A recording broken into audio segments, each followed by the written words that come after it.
Welcome. My name is Mike Ken, and I'm here to share the love and some of the technique of flow state. Flow state being a kind of accelerated tool for learning and performing and relating also.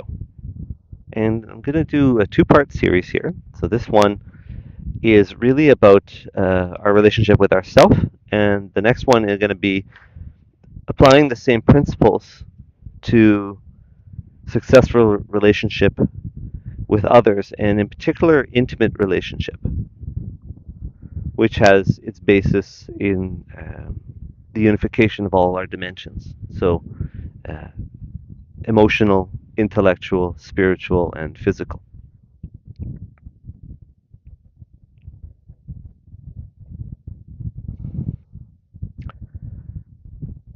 So, what does that conjure for you, this idea of intimacy with yourself?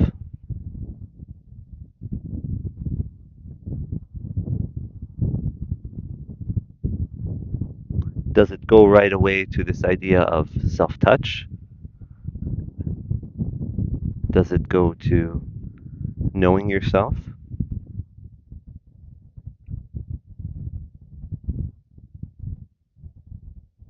like your personality or your skills or whatever?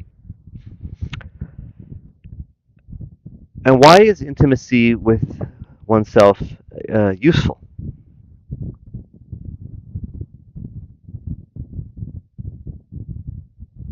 It's not something I hear people talking about a lot. Um, in North America, we have a culture that is very quick to direct our attraction to other people, whether it is emotional, physical, sexual intimacy with a potential partner or a partner, whether it is a kind of desire to have money or become a part of a successful operation or team or an attractive social group. And that is wonderful. And what I will suggest to you is that nurturing a strong foundation with yourself in all of those elements will only enrich your life with others. And in fact, it will change the kinds of people that you feel drawn to and the kinds of situations and lead you to ones that are a bit more of a challenging match for you, where you're really, yeah, able to discover your full potential and not just sort of get by, you know? Not that where you're at has anything that needs to be changed, but if you're listening to this, and most of the people that I work with and I um, am in relationship with want to grow and have that kind of curiosity for the spice of life. It can have a practical a goal of achievement in business or sports, or it can simply be kind of more to find peace, uh, to relate well with others, and so on. So, intimacy with self.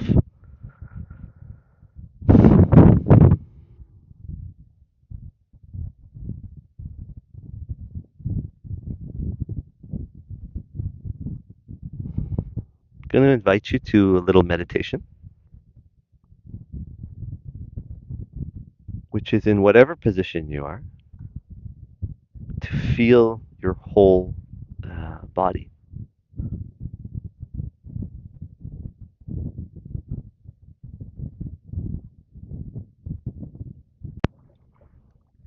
Well, this is different from meditations we do where we feel one very small area of the body as an entrance point to feeling how the energy flows from one place to the other. This is a little bit more challenging. Can you feel the entire mass of your body? Can you feel the shape, the contour of your skin everywhere at the same time?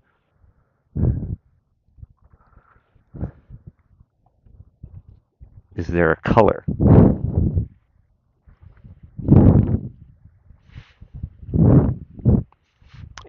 Is it kind of transparent or a solid color inside? Is there a temperature?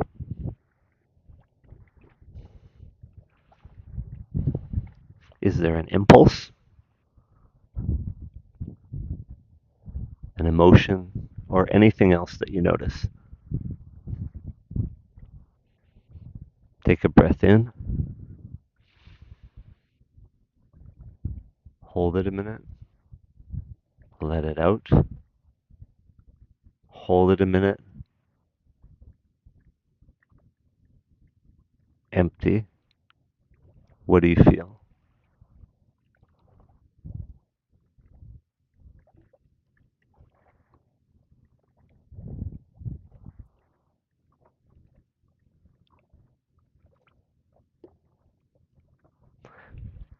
We're often taught to think of ourselves as, uh, you know, what we do or what we like, what we look like, who we spend time with, things like that. But if you'd never been taught that, how would you define yourself?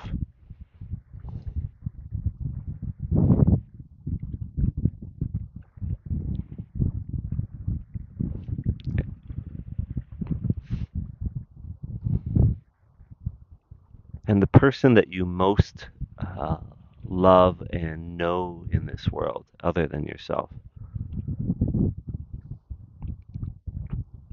how would you describe them? What's really important to that person?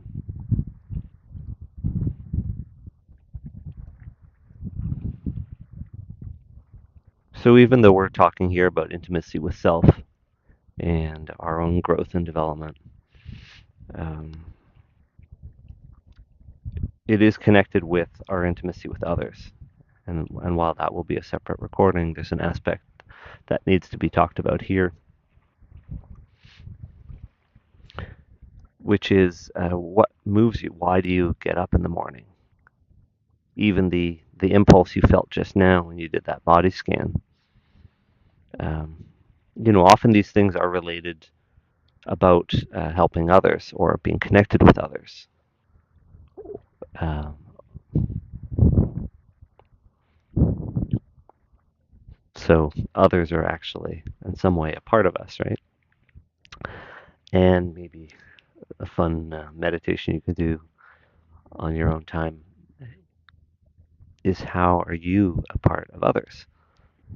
Like, actually, that how, where is it that they actually feel you in their world?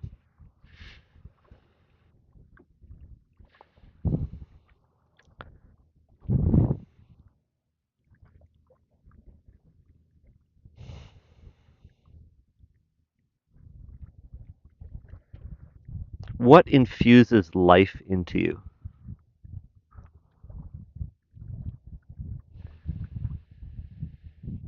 Think of it and breathe it in. Throw your shoulders back, open your chest, chin down, lengthen your spine, open your hips, roar if you like, or sigh or any other sound. Feel the energy alive. Kind of a will to live. There's a confidence. There's also a mental focus that comes with that.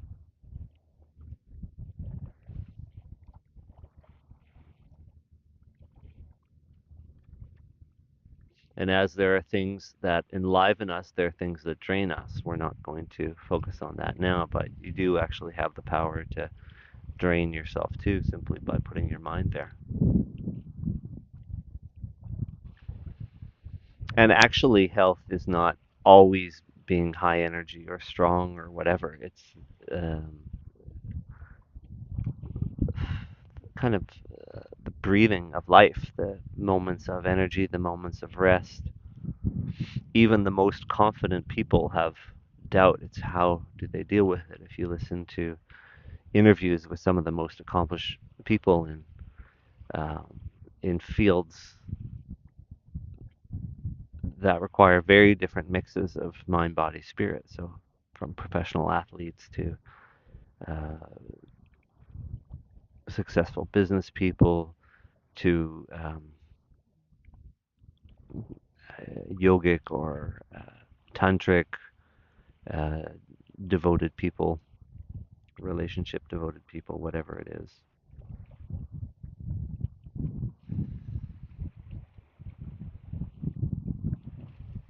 So now that you've had a chance to come up with your own definitions, I'll make a couple of suggestions on this idea of intimacy with self and how it allows you to fully become who you are and both simply enjoy life for being who you are and also achieve what you want to achieve. Um, Certainly, physical um, self knowledge. What is my body capable of? What foods are good for me? Um, through how they make me feel, not what I learned that they do necessarily. Emotions. What are all the emotions that I experience? Which ones am I comfortable with? Which ones am I uncomfortable with? And if I unlearned the things that I was taught about the so-called uh, emotions that I should show all the time and the ones that I should hide, how would I experience life emotionally?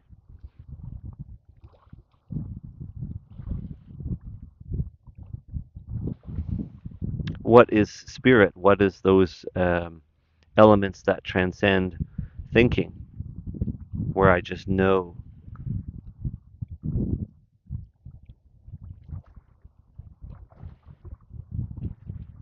How does this connect with bridging who I am and what I want to do with being of service to others?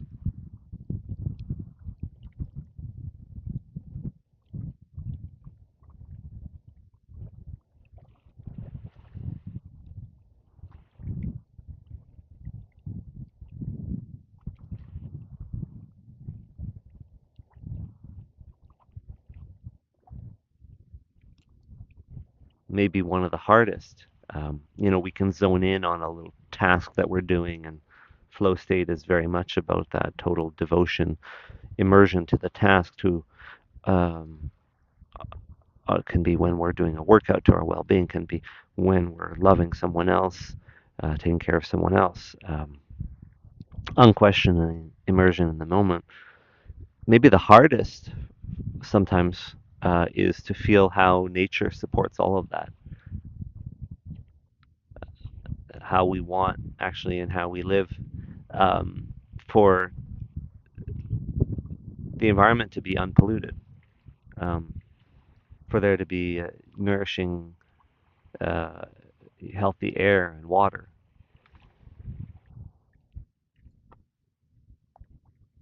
and the plants and animals to be well.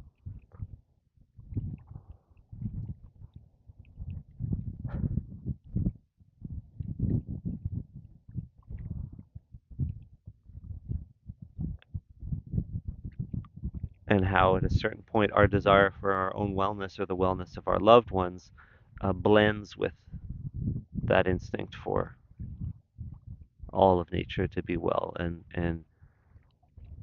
then it feeds back to us as a healthy nature makes us well. Time in nature um, can quiet the anxious mind, the worried heart. So there is this flow of nature through us. We are expressions of nature. One can imagine natural energy moving into us and coming out of us. This is also an element of flow state when we are in the moment so much and um, we don't even necessarily know what is coming next or why or have an intention. Sometimes we do. Um, we're acting on much higherly sharpened instinct.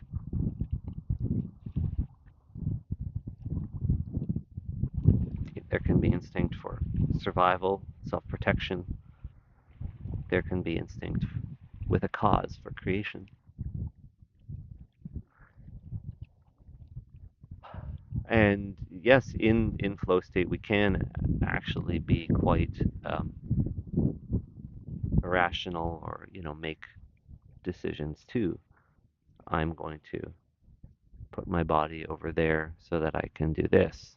For example, in practicing a sport, um, I am not going to worry about that. I'm going to focus on this so that I can stay well and continue with this, uh, let's say, this manual task that I'm doing. I'm not going to answer the phone while I'm doing this if it's not urgent, whatever it is for you. And again, I reached the limit of what I can share. I think it's important at this point for you to take these as starting points. Um, the last thing I'll say is that as we have all these wonderful techniques of self-help, and for me, a lot of them don't help us transcend this idea of the individual as sort of isolated, which can be quite burdensome, really. Like, oh, I have to get better at this, and oh, that's my, fault, and then even ideas of glory, oh, I'm so great, or I will be so great when. It's very heavy and in some ways kind of mechanical. Um,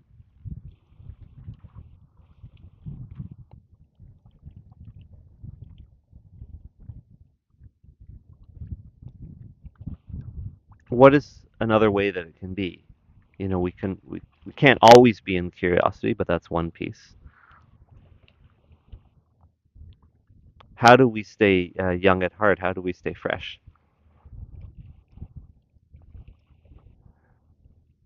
How do we savor the graces of life, when it's just a beautiful day or we have a beautiful connection with someone?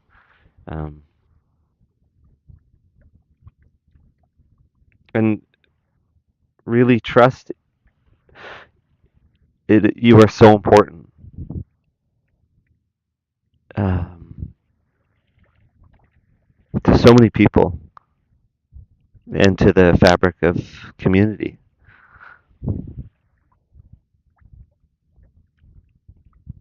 Thank you.